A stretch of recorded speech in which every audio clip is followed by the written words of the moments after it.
All right, everybody. Welcome to Shally's Alley. You are live. It's Friday, November 24th. This is the last Shally's Alley of November. And believe it or not, we only have 5 weeks left in the year. I mean, in 5 weeks, 2023 will be over. So, yeah, whatever you wanted to do this year, you don't have that whole much more time left to do it. Welcome to today's episode. We have Todd Raphael. Todd and I go way back to, well, the beginning of time, let's just say, when they plugged in the internet. And I'm really happy. I ran into Todd at an HR Tech, and we had a chance to catch up because it'd been a while since we last spoke. He's working with a company called Sky. I'm going to pronounce this horribly. Sky Hive. Is that right? You got Sky Hive. Sky Hive. Yeah. Which is a generative AI company? Yeah, involved in skills normalization. So it gets all of your systems working on the same skills language, whether it's a big company, that seems like government, a school. Yeah. That seems like a perfect match for large language models, doesn't it?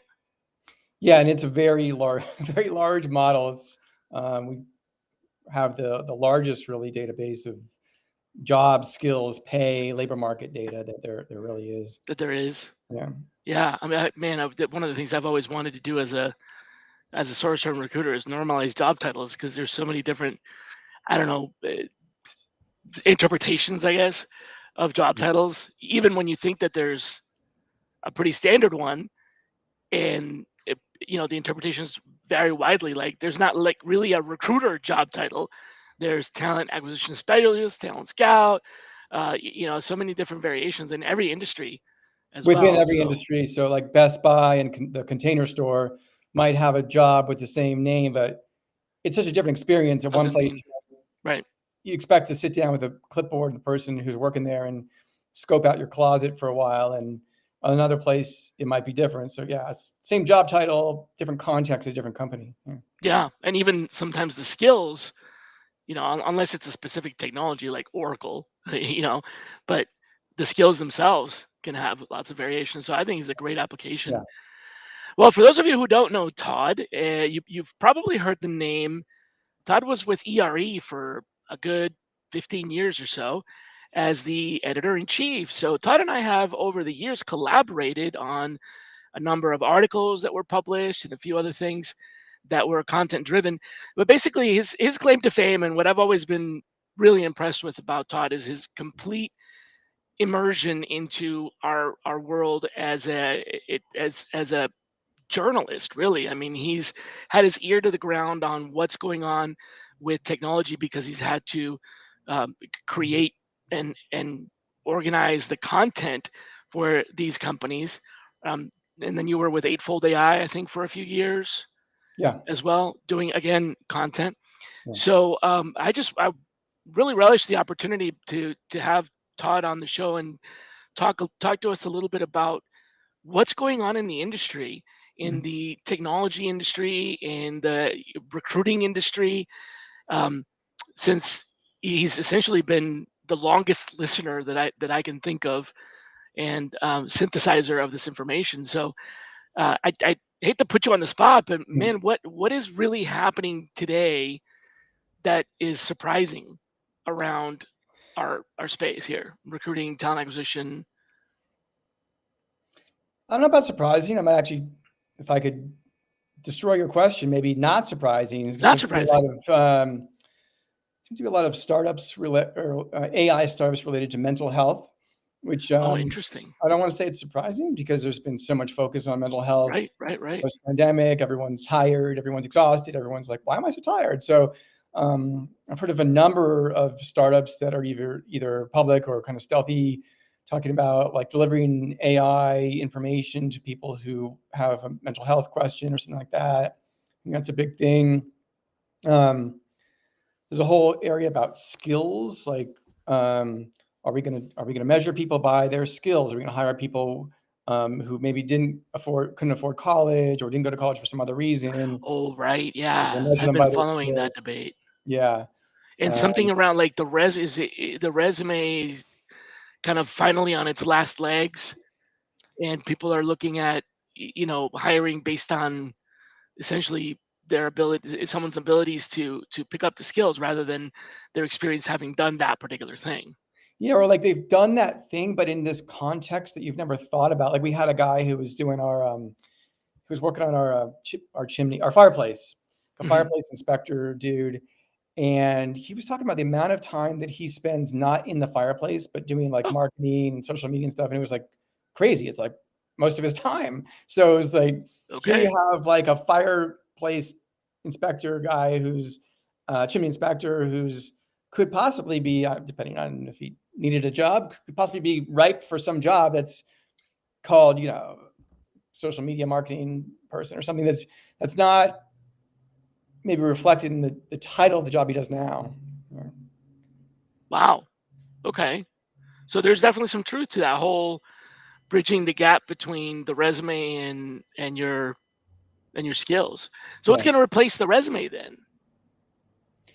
Well, I don't know. I don't. I think the resume is not dead yet. It's not dead yet. No, it's been dying for a while. Unfortunately, yeah. Like But maybe again, 80 years or something like that. yeah.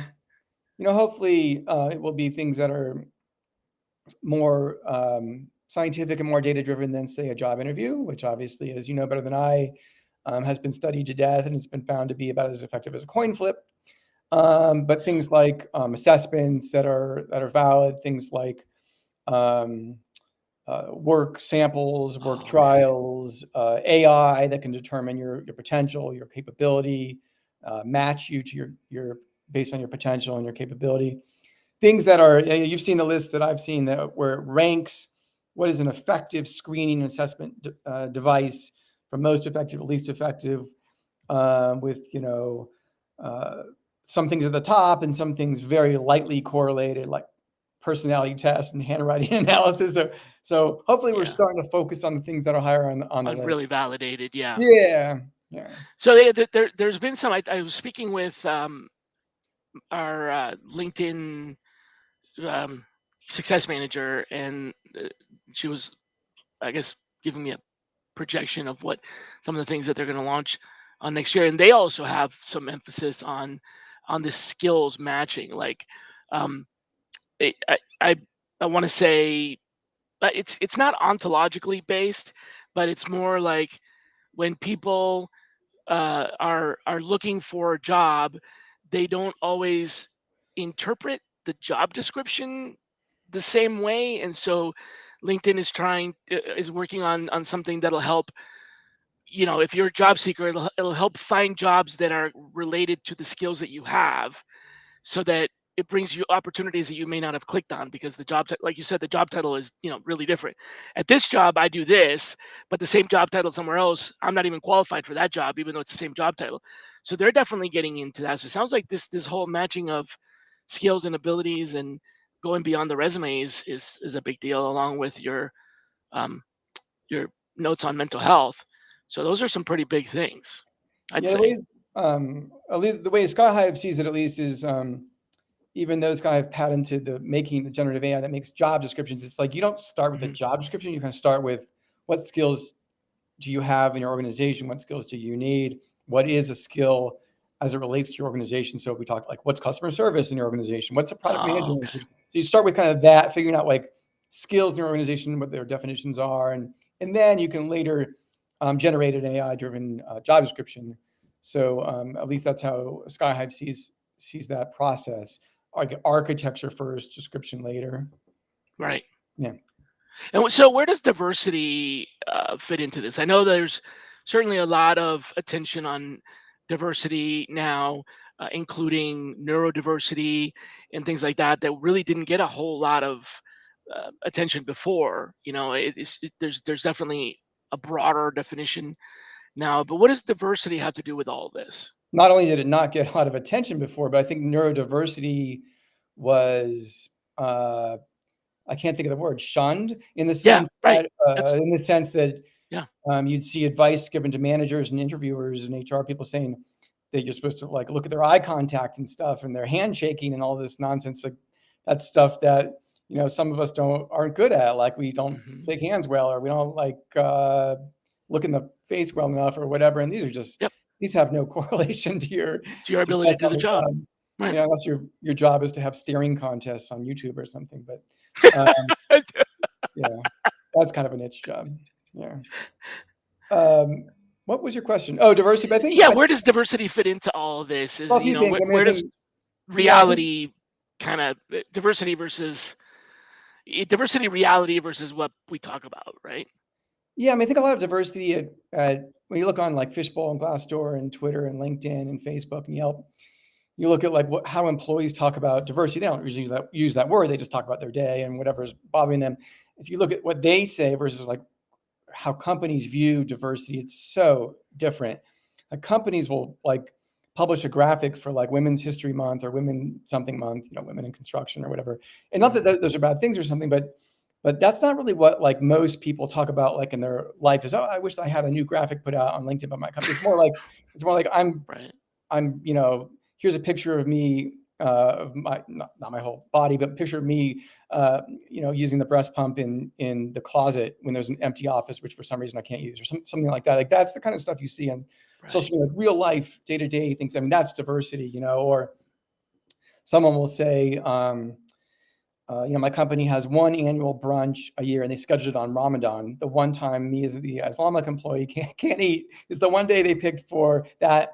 And the company's like, I don't know, what do you want? We got rid of Christmas. We called it Merry Winter, Merry Holidays. We moved the holiday party till March. But the employee's like, I didn't want that. Diversity is not like erasing someone else's Christmas and then making me feel like a bad guy, like I'm against Christmas. Like that's not what diversity is. Diversity is nothing like that. That's a So like really there's good point.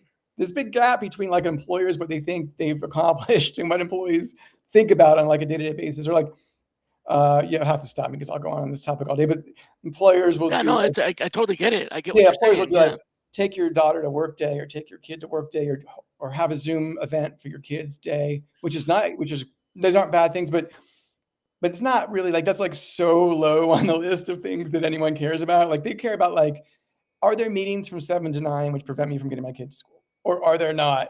And if there are, no Right. problem. But if those meetings could have been an email, I'm mad. If those meetings could have been at noon, I'm mad. That's for the employees. And so it's just so different than like Yeah. take your kid to school day, work day. Yeah, that makes a whole lot of sense because Yeah. I mean I'm thinking about my own personal experience and it just feeling like here let me make this a comparison. So some employers, some organizations where I've been have observances of holidays all over the map. So they like are sort of trying to please everyone and observing all the holidays. But then it's still kind of awkward because you have to fight within your organization to figure out who's going to cover for those days and so on. So it makes it kind of weird. And then I've been with other employers where they basically say you have an allotment Mhm. of holiday days you can choose to use for whichever your personal holidays are. So you get, I'll just throw something out, you get 5 personal holidays that you can use. There's, of course, federally mandated ones, right? Yeah. There's the national holidays. So that's one thing, but the 4 or 5 or whatever. But you also get your others. So if you don't celebrate Christmas, then you can work Christmas and take off during Ramadan or take Yeah. off during Hanukkah or Yom Kippur. If you don't Yeah. celebrate, if you celebrate Festivus, that Seinfeld, Yeah. um, the Seinfeld Yeah. holiday or whatever, just use the holiday however you want. So like there's these two extremes. There's the almost like mandated, we will have all of these holidays even, and then that will still, there's always going to be somebody that gets left out, versus the other solution, which is like, we trust you and you have maturity as an employee, Yeah. and if you abuse this privilege, we'll figure out what to do with it, but generally speaking, you're not going to abuse it. I Yeah. think that's a very good perspective that I And hadn't thought about before. And So kind of just loop now. back because we were talking about trends and screening, and then you were asking about diversity. Sort of kind of looping back to kind of put those two together. What is like real diversity? Like, what are some ways to sort of that's not BS or lip service? So like, and this is totally like old news, but still, employment gaps. Like, employment gaps hit people who are having a kid or having elder care, or they have a mother or father die, or they're taking care of their mother or father, taking care of the kid. Like, employment gaps, like screening people out for employment gaps, making people feel like they've got to fudge their LinkedIn profiles to cover up a gap, like there's some bad person. Like, that's a diversity issue. Yeah, no kidding. That's Like you, real for some diversity. reason, are required to work every day of your life for your whole life. Right, exactly. Like, Yeah, what if you exactly. needed a break? What if you were personally ill? What if you Yes. had a time period when you battled cancer and Yes. medical information is not something you want to disclose in an interview? Exactly. Exactly. And That another is one, just to classified as a diversity.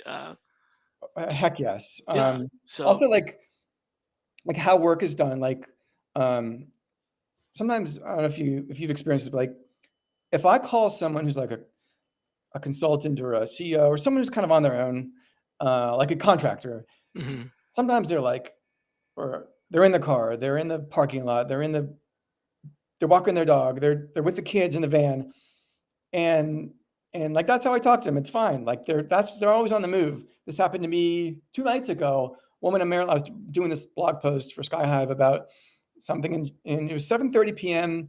in Maryland, Loudoun County, Maryland, and that's when she talked to me. 7:30 p.m. Her dogs are barking. Like, but if you kind of probe those people, that's actually one of the reasons why they're not going back to W-2 That's why jobs. they're not in a right. Yes, because like they're not allowed to work that way. So I think the way you work is a big diversity issue. Like, do you have to be at a computer sitting there, or can you just be on the phone? Can you be on the go? Can you be? So that's a big thing. Is like the work style and the way work. Accommodating your work style. Yeah, it's a really good point, Yeah. Todd. That's So like, that's if amazing. you like Yeah. if it's like 2:30 and you're like leaving early to pick up the kids and you're working at night, like, is that really like leaving early? Because like, if you're working all the time, like long hours, but you happen to leave at 2:30 because you want to do the kids or the coaching or God knows what, No, elder care, absolutely not. You're that's still not really doing leaving early. That's just like your schedule. So a company has to think about, like, are we just saying like you do your work and it's not really early, it's part of your day, or like there's different really attitudes, I think, to work. right. Yeah. If your kids are too far from the school to walk, or the bus doesn't take them there, you have to pick them up, and you have to pick them up. I mean, as a parent myself, you have to pick them up at that time. Like, if they're out of school at 3:30 and you're not, and you're late, there's all kinds of consequences. So you got to be there at 3:30. That doesn't mean you've left work.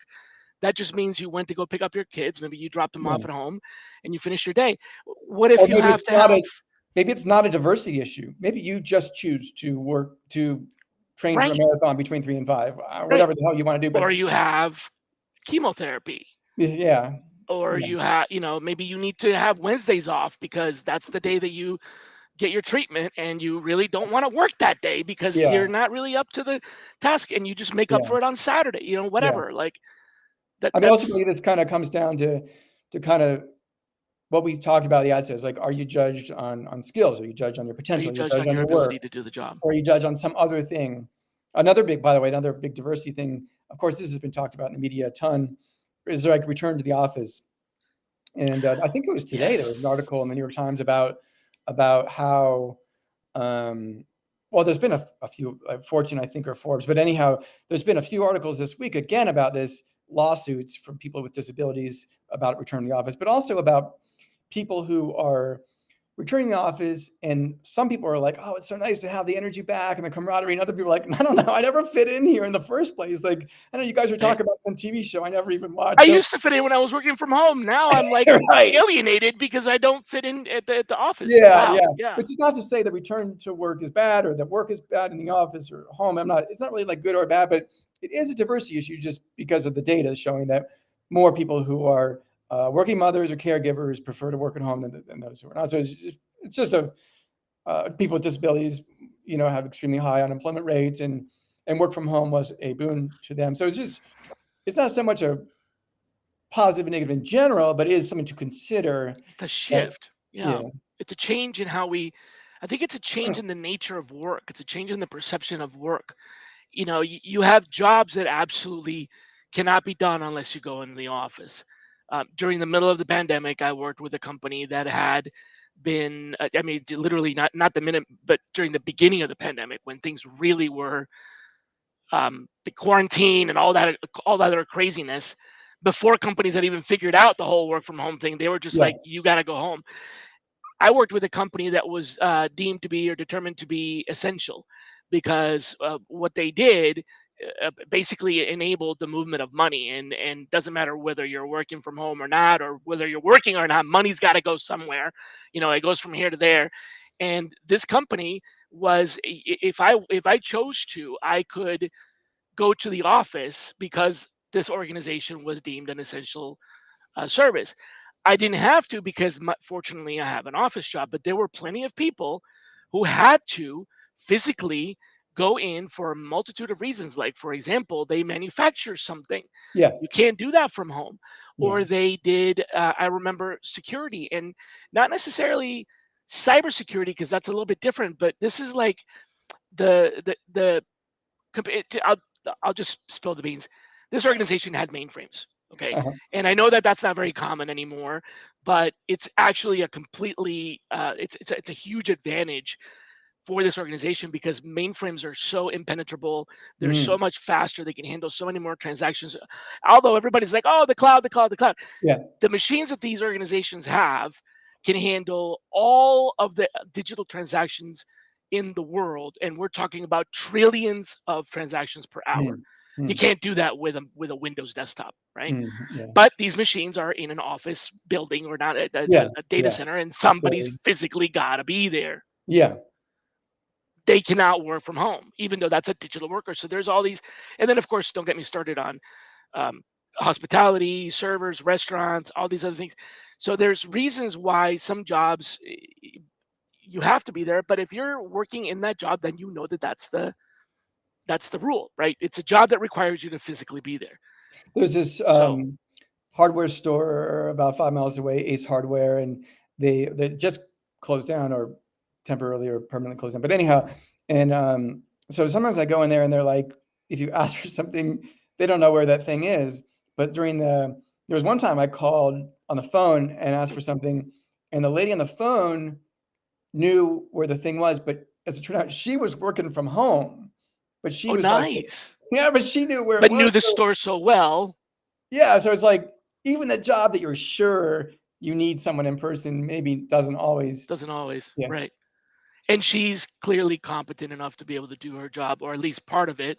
Um, you know, yeah, maybe there's other ways, what I'm getting to though is I think I'm in 100% alignment with you because it's essentially making accommodations, right?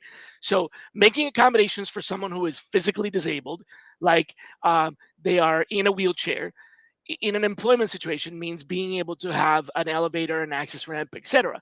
Making accommodations for someone who is visually impaired or blind means being able to provide them with software applications or whatever so that they can do their job. But making accommodations for someone who is a working parent or someone who is a neurodiverse, someone who is uncomfortable around other people, that's still an accommodation, and it may not fall under a protected class. But I think what's changing is that we're beginning to recognize that we should be making accommodations for everybody as appropriate, right? In other words, everyone has a way that they like to work. And if they're doing a good job, there's no reason why we shouldn't have a way to manage that. If you can and you want to work from home and you're able to work from home and you're successful working from home, you should be able to. But if you want to go to the office because you work better in the office, then you should be able to. I don't think it should be up to the employer to say you have to work in the office even though the job doesn't require you to. You see what I mean? Like they're saying you have to, even though the job doesn't require it, just because of what I'm hearing from people out there, in the whole return to what we're talking about, the return to work thing, is that being they're being passed up for promotion or they're being passed up for raises because they decided not to go back to the office. Mhm. And it's almost kind of like a revert, like it seems punitive, right? Right. They could easily do their job working from home, and they have been for the last 3 years. But now the employer has decided that they have to work from the office. But why? Right. What's the reasoning?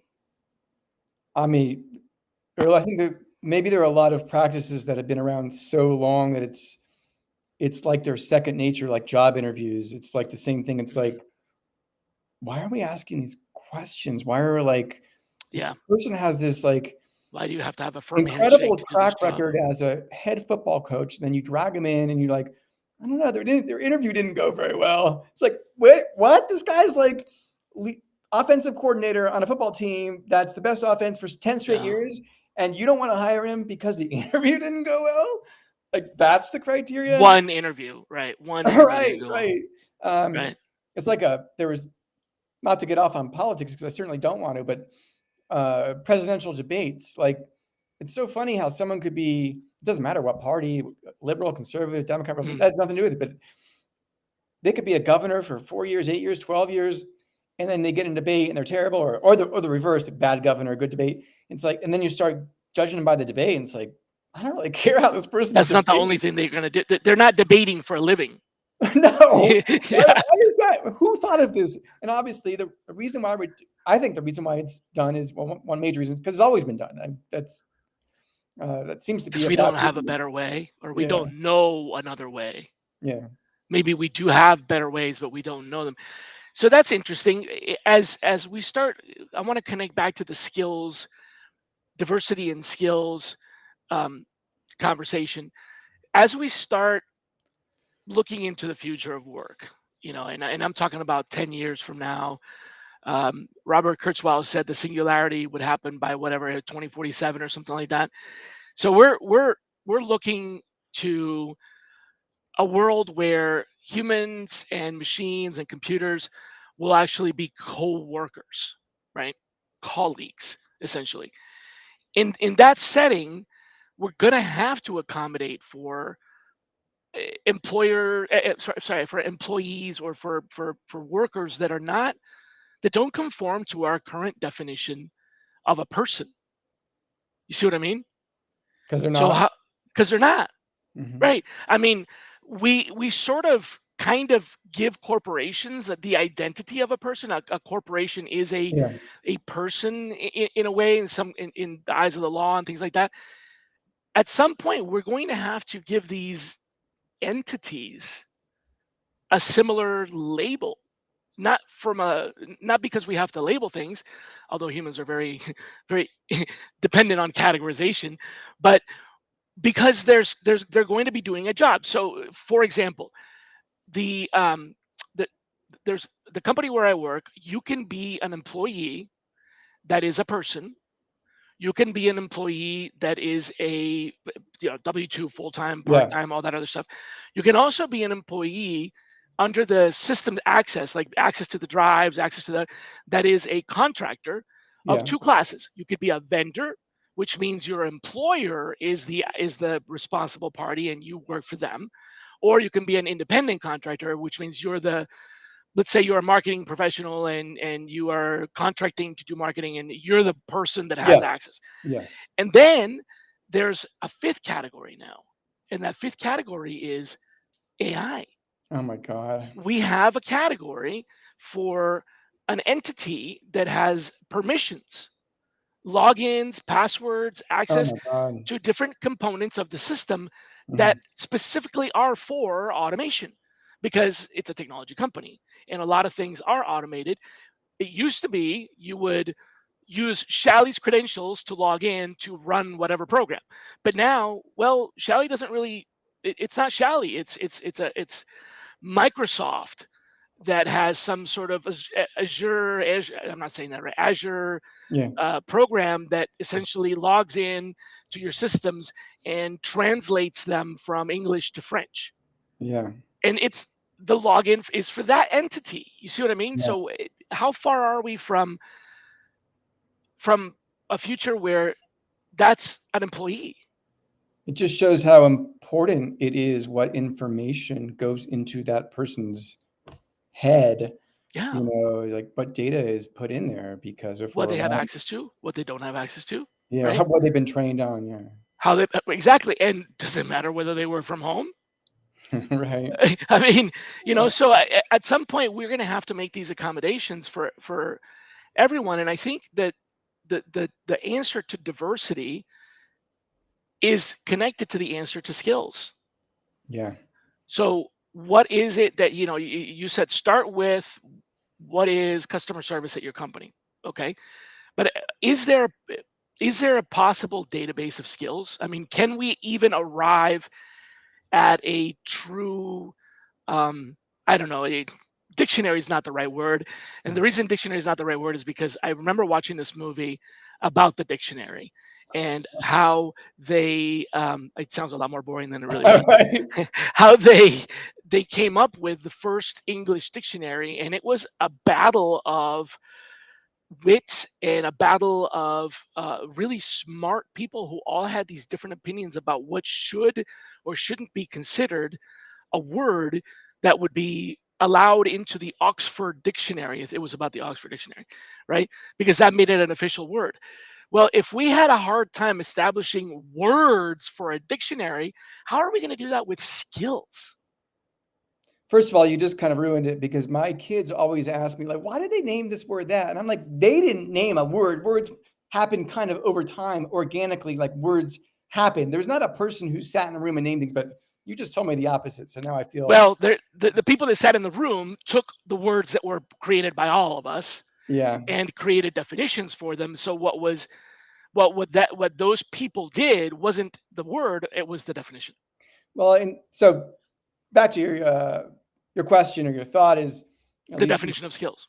yes, in Skyhive's case, it's dynamic and it's real time. So like, um, Oh, y- okay, yeah. okay, So if you're okay. like if the skill is called a vaccine researcher or something, Mhm. or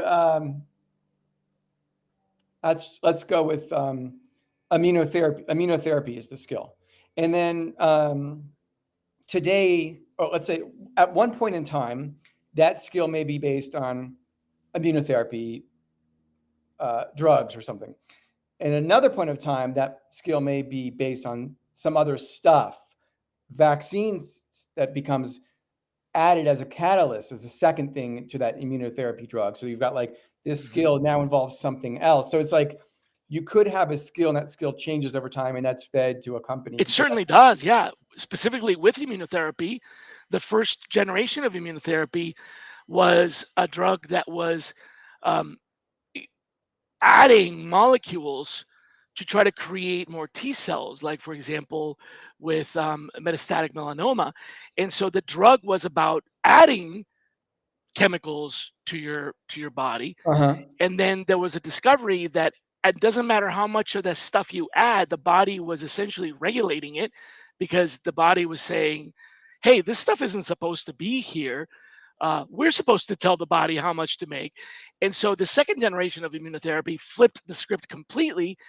And what's now immunodiblab or whatever, I don't know the name of it, is the opposite of it's an inhibitor. So instead of adding to the T cells, it's inhibiting the blocking of T cells. So what it's doing is it's telling Yeah. the body to not stop its own production, and therefore, if its own production, it doesn't object to it.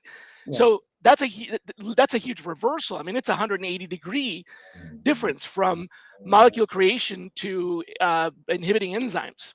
Which is exactly what I'm talking about. And that's about as much as about T cells as I could get into. But that's exactly what I'm saying is that you could have a skill to kind of answer your question a few minutes Yeah, ago, is that it alters over time. And so it's completely not really like evolves. frozen in time. Yeah.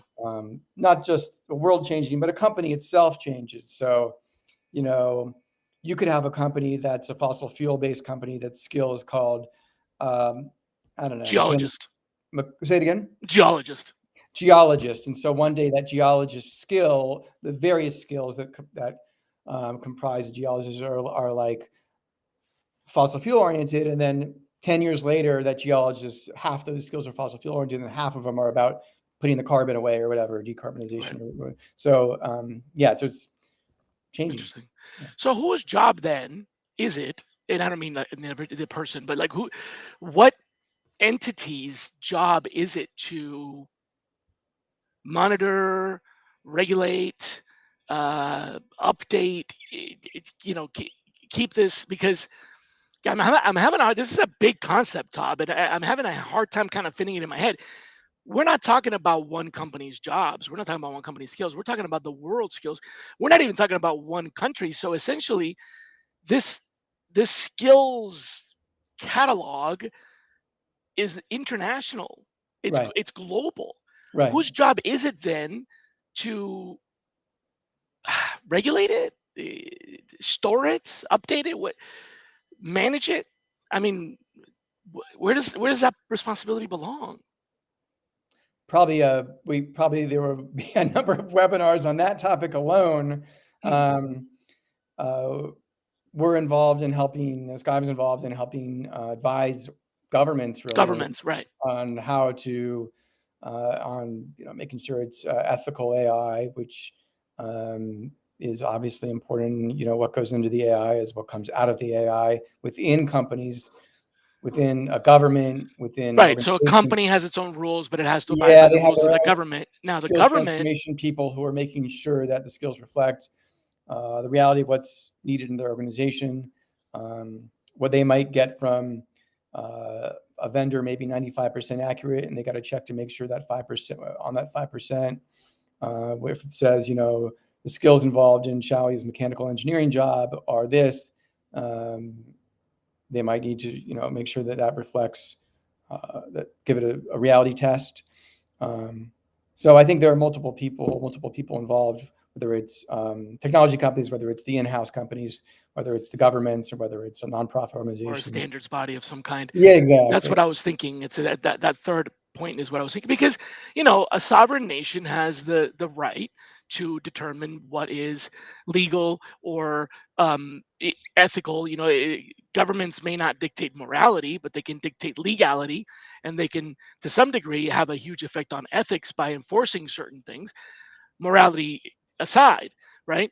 So there are sovereign nations whose government system is in direct opposition to the morality of their people, which is weird, but it happens.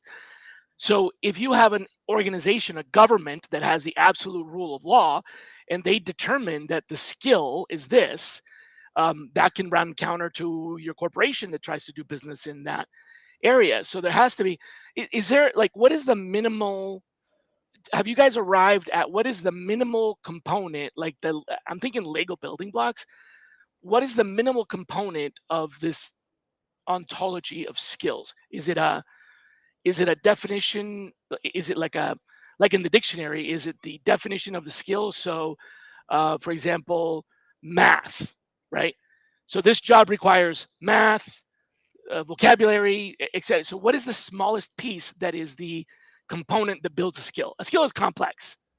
Engineering is complex. It has math. It has, what is the smallest piece? Do you know yet?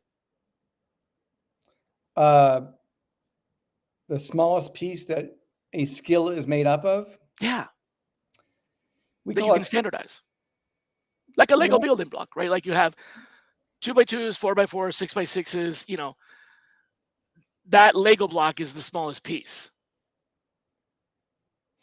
I don't know. We call it quantum labor analysis, which is Oh, okay. which which is small. So It breaking up is, yeah. a skill into its tiniest parts. Um, I don't know that I don't know how small it is. Take the human body, for example. Okay, the human body is an organ that's comprised of other organs. One of the biggest organs is the skin. The skin is comprised of several types of skin. Yeah, Those are comprised by cells. Cells are comprised by molecules. Molecules are comprised by atoms. yeah. Atoms are comprised by electrons, right? So at some point, going all the way to quantum. That's what made me think about this. Is you have top and bottom quarks. You have queer quarks. So quarks now are quarks and muons are now the smallest component, right? So is there going to be a quark and muon database of skills? I would kind of go back to some of the things we were talking about, like what's important. How big is the database? What's been trained on? Is it in real time? Is it like current? Okay. Does it reflect, just your own company organization's data? Does it reflect many organizations' data? Like, Got it. those are the things that probably make it. There's your companies, then Say it there's again. your governments. I see. Yeah, no, the light bulb went on. Because There's there are a lot of, as you know, there's been a lot of AI databases, trials, and whatnot that reflect like who's a high performer at that company, and then it ends up being not very valid because that company reflects its limited database. There's been AI models that reflect who applied for a job at that company, who are the highest performers or highest applicants who applied for the job. Again, biased database. So it's like, how big is your database? Where's the data come from? How has it been checked for bias? How has it been built? Is it in real time to reflect, the reality of today?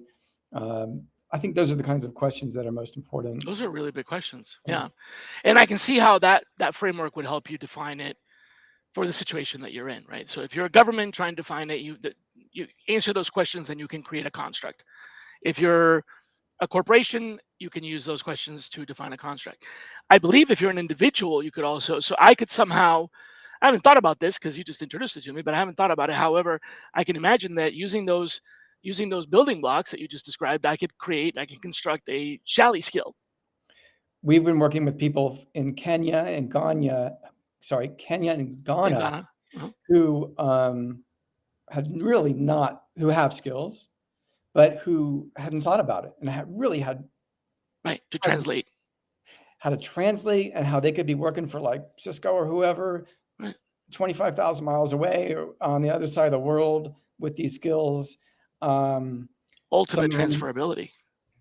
yeah, I mean, some of them are like, they're going to graduate high school and they go like work on the farm, and that's fine too. But in cases where that wasn't possible, or they didn't want to or whatever, people are not even thinking about the word skills and realizing how many skills they have, and how, a music skill, for a really good example, I think. Yeah. Musicality. Right. Yeah, is tangential to like what math, science. Visual creativity, auditory creativity, mathematical Yeah, ability. Right. So, are there actually defined skills pathways, like, or is there a list of defined careers yet? You know what I mean? Like if you go to the like the LinkedIn's of the world, um, the I don't, they call them functions, I think, like accounting, sales, marketing, whatever. Is there a list like that, or not? Not quite. it's what we do for schools and for companies. So for a school, Oh, you build it. Oh, gotcha. Okay. you may be graduating, or a graduate, and you say, this is what my experience is, or this is what I'm doing now, and this is what I'd like to be. For an organization, we do the same thing. So I'm a graphic designer. I'd like to be a graphic design director. And then the AI gives you a career path, and it shows what courses or what projects or what mentors you Well, need that's awesome. to go from like point A to point B. And so it's like, what are my skills now? What are the skills that I need? And what is the gap? And how do I fill that gap? That is cool. Yeah. Wow. I I'm fascinated. That's really good. How long has the company been around? Handful of years. It depends if you count, the garage time with, Right. the car running, but like 5 years, five, Wow. 6 years. Yeah. I mean, I'm impressed because this just seems like almost the if there's a better fit for large language models, I can't imagine. This is like one of the best things that you could do with large language models is interpret these, define these clusters of skills, I guess, or abilities, or probably not using the right language. So all right. So we talked about diversity, we talked about skills, we talked about how they connected, and we know that you have as much experience in the industry as I do. Where do you see things going? I asked you before, what has changed that surprised you, and you essentially said the opposite is what surprised you is that it hasn't changed much. Will there be a change? So where are things going that will you predict will really kind of shake things up In in the talent, talent, yeah, recruiting, talent acquisition? Yeah, as opposed to just like talent, human resources in general. yeah. Yeah, I mean, I think the big HR picture would be a lot bigger because it would have a lot more components, right? So just specifically recruiting. I do think people will be measured more on their skills. I mean, I don't think it's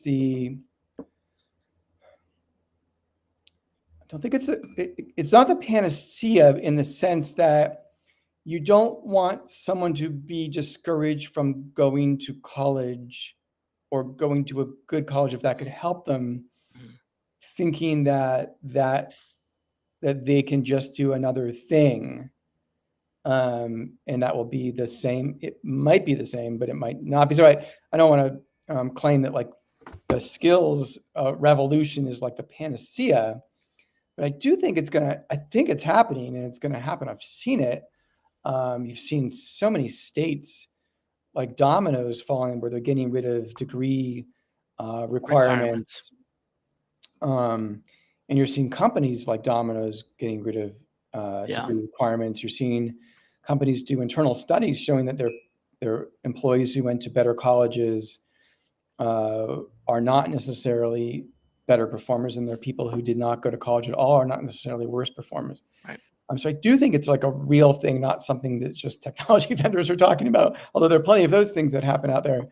So the Again, big change that's going to happen then, you think, is the sort of the removal of that stigma of or the label of your capabilities based on your background, which as is not opposed to to say, once again, not to say that college isn't beneficial. Probably all said and no, but done. college could teach you the Yeah. skills that you need. Exactly. Right. Yeah. Yeah. So it's about the skills, not about the college.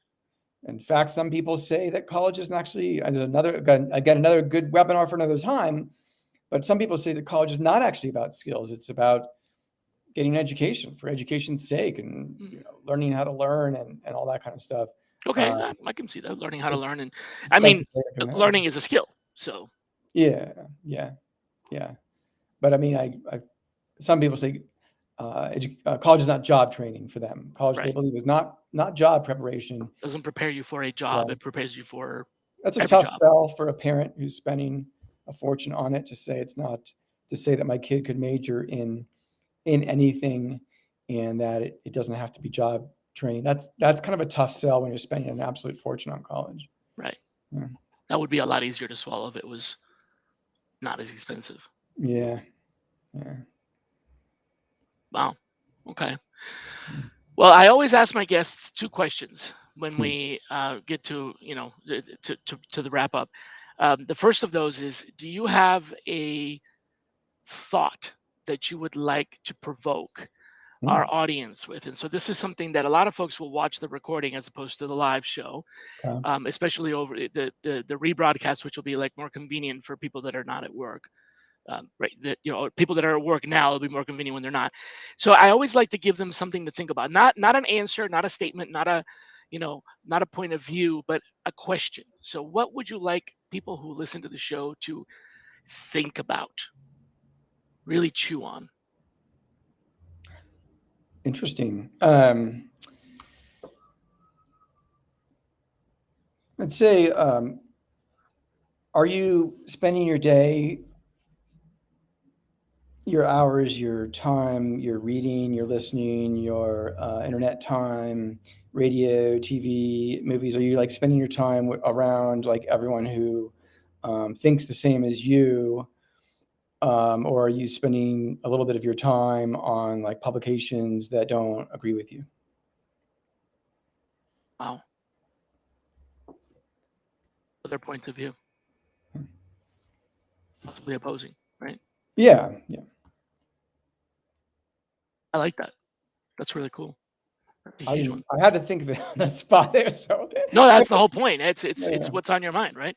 No, I think that's great. Are you doing and acting like everyone else in your circle, or are you open to learning something new? Which, yeah, you could define that a lot of different ways, but it's pretty Yeah. clear. I get it. Last question then: who should be our next guest? Ooh, that's another Tough one. another tough one. Yeah, doesn't mean they'll accept, but who do you think we should invite? Adam Grant is interesting, dude. I don't know if you're familiar with him. No, Um, I don't think I know him. yeah, Adam Grant Oh, is a professor, and I'm kind of forgetting right now if he was at Stanford or UCLA or what. okay. It's a lot interesting. Wharton? But there you go. Okay. Yeah. All right. Um, Anyone else? Um, it's a guy I've heard speak. Oh my God, I'm going to botch his name. The Navy SEAL Oh, the book. He wrote the book about the team of teams. Jocko. Oh no, sorry, Is it wrong one. Jocko? I totally butchering his name, I think. And he's a lot of interesting stuff to say about teams and leadership. He talks about things like in the military, you don't always measure outcomes. You want to measure effort. Like you want to measure how well you helped others. You want to measure all that matters is like your unit. So like individual success isn't really like a measurement necessarily. We've kind of over indexed on that and under indexed on Oh, effort interesting. because there's only so much one person can control. They can just get up, they can do the job, they can do their best. They can't like, But they can't do everything. yeah. So that's just one example as I recall that he talks about, but that's one interesting, That's fascinating. Yeah, there was somebody who did write. This sounds exactly like what I was talking about, but I don't know if Jocko wrote a book or not. There was a book called Team of Teams. Let me see if I can look it up real quick. Yeah, the Team of Teams: New Rules of Engagement for a Complex World, and it was written by Stanley McChrystal. Um, and it was about transformational leadership, and it's kind of like a framework for businesses to use more responsive teams. And so, I mean, imagine if what Jocko's describing, yeah, accountability for the team as opposed to the individual, combined with how the McChrystal's book is about the organization of teams in a less structured hierarchical. So rather than president, vice president, and all that, he's talking about more the way that special teams operate with a little bit more independence, but still within the certain rules of engagement. And it's a kind of a new way of managing teams. Those two things combined would be pretty powerful. yeah. Well, I haven't heard of Jocko, but now I will. Wow, thanks, man. Appreciate it. And thank you so much for coming out on Black Friday instead of doing all the shopping that I'm sure you're supposed to be doing right now. Unfortunately, there were some others who were doing it on my behalf. Unfortunately, yeah. But, Yep. I hear that. No, I actually we did some of us our shopping already online, so I think we'll be all right for now. But I do appreciate you coming out and it's great hanging having out with us. you had me. Thanks. Yeah. All right. We'll keep in touch. Thanks, Thank you. Todd. Thanks. All right, everybody. That concludes Shally's Alley. So we'll see you next week, and be kind to each other.